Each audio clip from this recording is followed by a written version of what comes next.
தேடினே.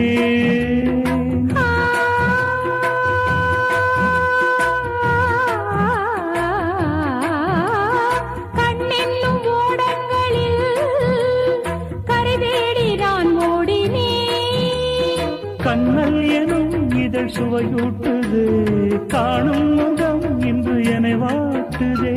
அண்மைகளில் சுகம் வளர்கின்றதே, உன்னில் தினம் உடல் கரைகின்றதே. இன்றோடு தீராத பந்தங்கள் கொண்டு வர சங்கீதவானில் சந்தோஷம் பாடும் சிங்கார தேன் குயிலே.